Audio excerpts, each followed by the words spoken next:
not taught or you were not guided a certain way to protect yourself from the outside world. So you're a lot more open than you need to be.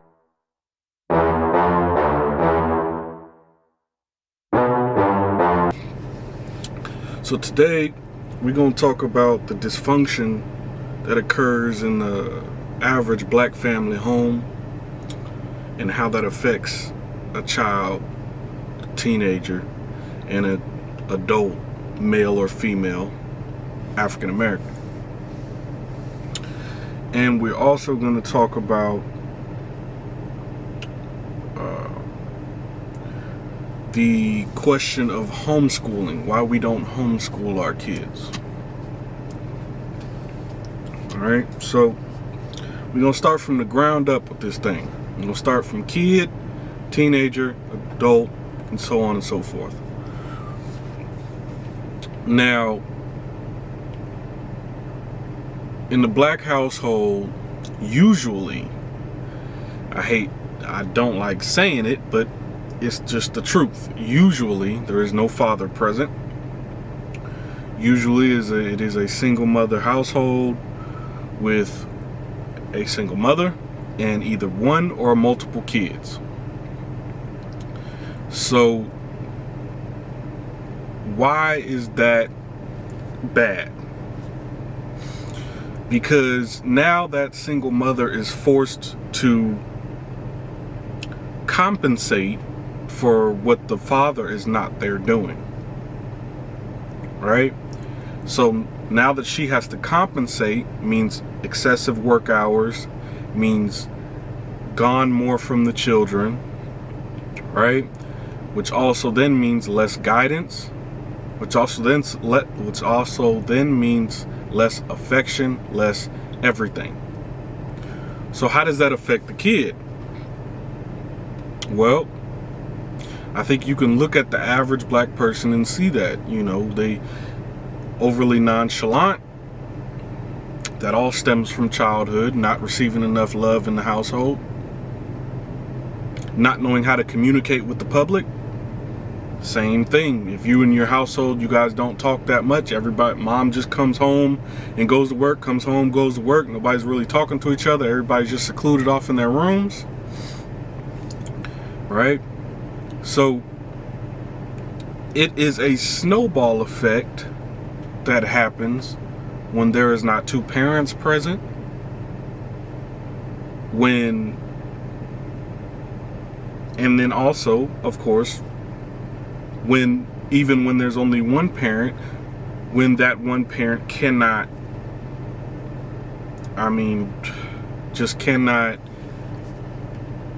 have that multitude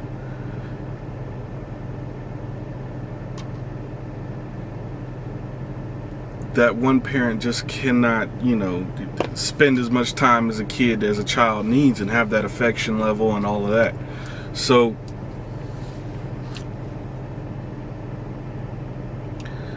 as a child, we got to remember that a baby, especially when it comes to mothers, a baby can feel everything that you feel. So if you stress, that baby's stressed.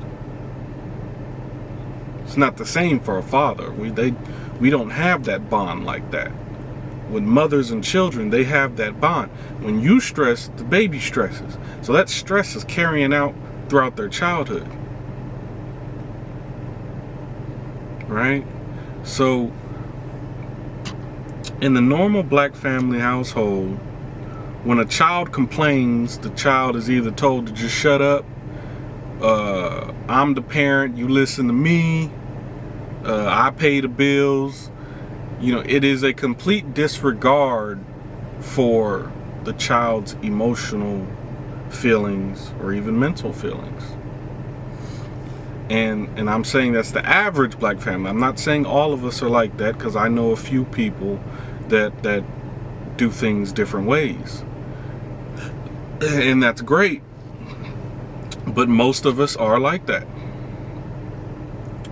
And what that does is that tells your child that he or she cannot talk to you. So you know what then that's going to transform into? Outside influences. Her friends or his friends is going to become more important than you because they actually listen. The grandmother or the uncle or maybe even a brother or sister is going to become more important than you because they listen. They are open to the fact of what he or she has to say. And when you are not, you are secluding yourself off to just mommy or just daddy. Which honestly, it means a lot, but at the same time doesn't mean much to a child. They know you're supposed to take care of them. That's it. You buy them stuff. That's it. But that's not the area you want to be in. I made a post that said every teacher is still a student.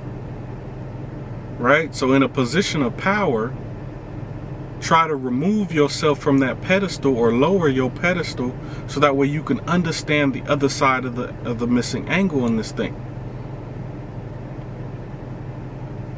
Because sometimes we are so wrapped up in being the big figure, the authoritarian, that we forget sometimes the easiest battle won is the one you don't have to fight. Right? So now I don't agree with the parents that run around trying to be their kid's friend. But at the same time, there is something to be said for a parent that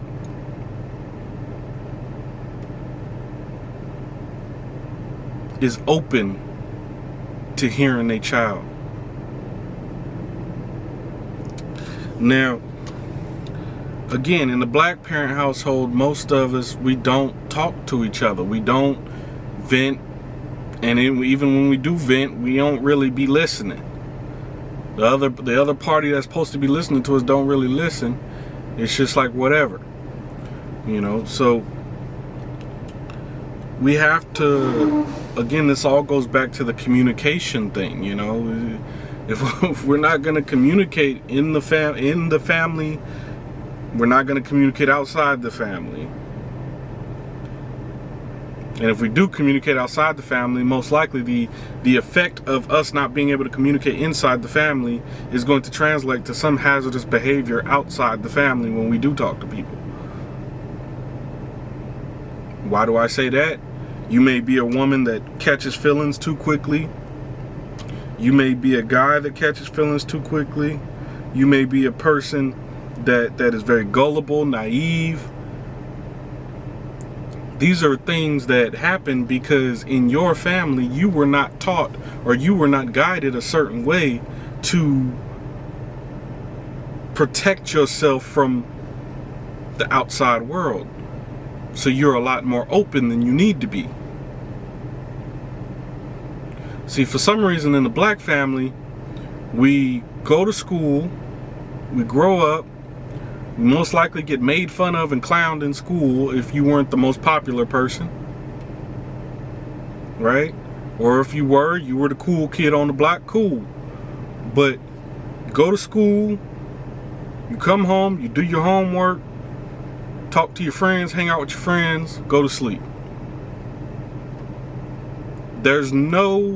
Where's the family time at? Where's the family time? Where's the family interaction? Where's the bonding?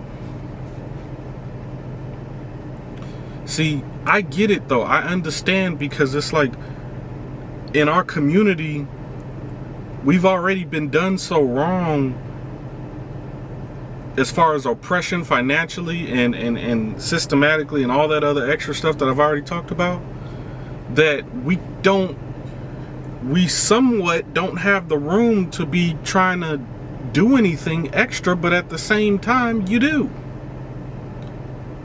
That's one of those things. It's just like either you're gonna push it to the limit and push yourself to the limit and overexert yourself to go to work and come home, try to get some sleep, spend time with the kids, and You know what I mean? It's a hard thing, I understand, but it's an investment, because ultimately, let's be honest here, those kids didn't ask to be here. Seeing as how you brought them here, you have a mandatory responsibility.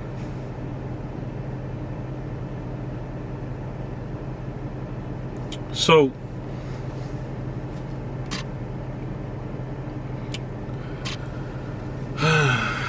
it's just tough.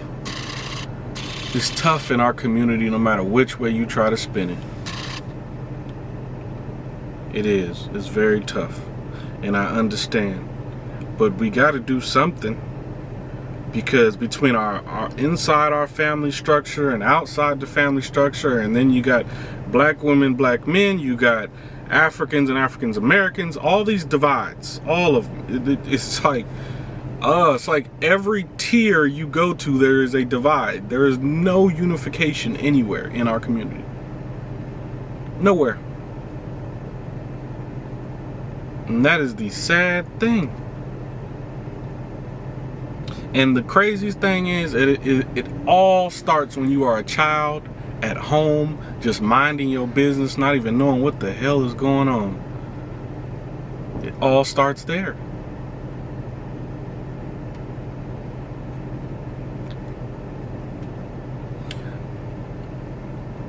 Alright.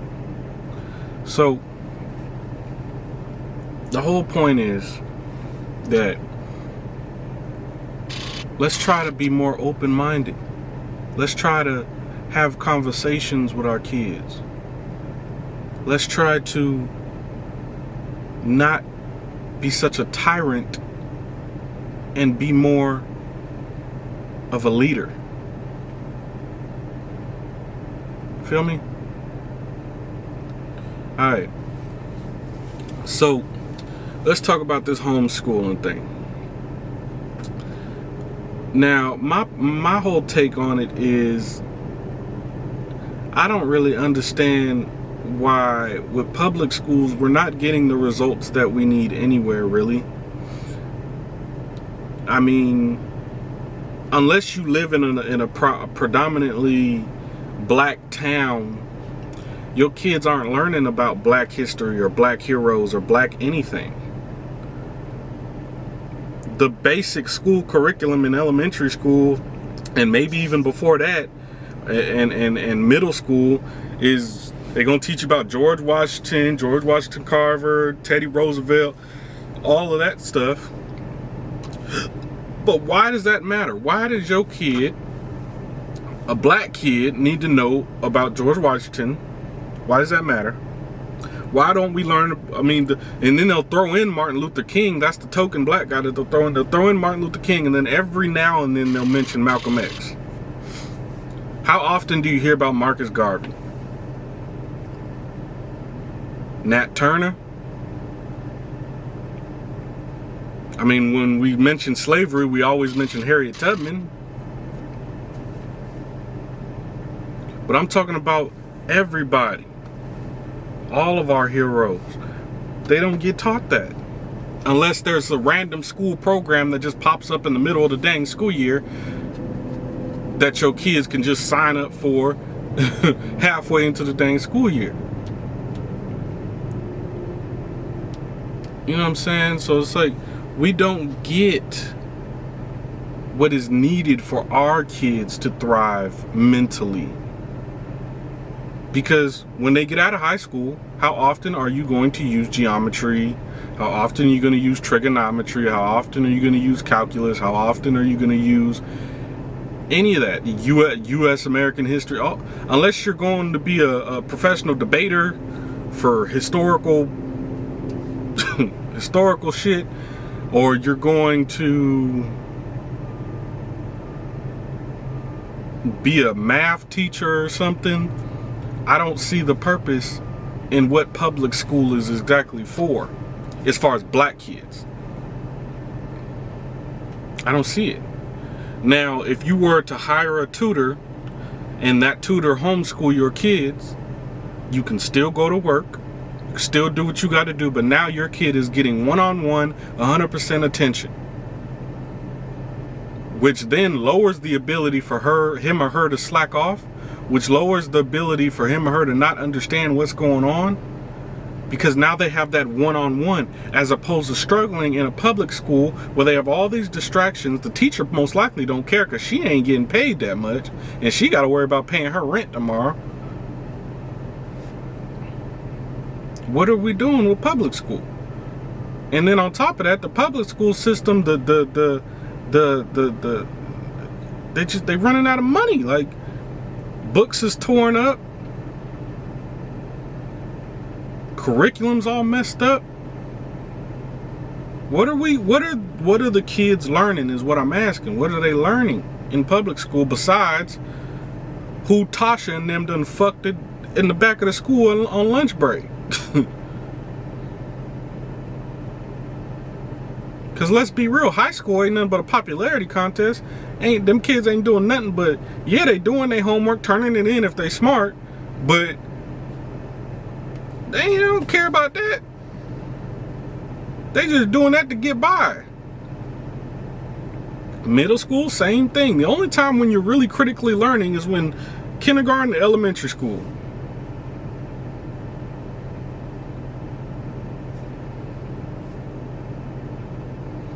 So what is it for? Why not homeschool and hire a tutor? But on the other side of that, I understand again, because who has the money to be hiring somebody to be around from what, 6 to 2 to teach their kids at homeschool? It's a hard sacrifice. But the question is, to me, how bad do you want your kid to succeed? Because public school just ain't doing it for black kids. We all know this. We've all been asking what is a healthy alternative for a long time, and homeschool has been sitting right there. I get that you got to go to work. You can't homeschool your kid because you're a single mother, most likely. Now, if you are a person where you have a father and a mother in a household, this goes back to my other point. This is the benefit of a man going to work and a woman staying home. Because now that frees up the woman to be able to educate her children if she has those qualifications. If not, still hire a tutor. But there's something to be said about a man going to work and a woman being at home. But I digress. Okay? But if you are a single mother, you got to ask yourself, how much does your kid's education mean to you? Because if it matters, then public school is just babysitting your kids. That's all they doing. They just babysitting them till 2 or 3 o'clock. And then starting it all over again tomorrow. So, it's just a thought, man. I'm not saying my word is law. It is just a thought. And it's just a question I pose to the public. That's all. That's all. You know, it's so often in our community we look for some type of answers or some type of second opinion. So, this is the second opinion. You feel what I'm saying? So just think about it. Just think about it and do some research on it. You won't be disappointed. Keep the faith, stay strong. I'm gone.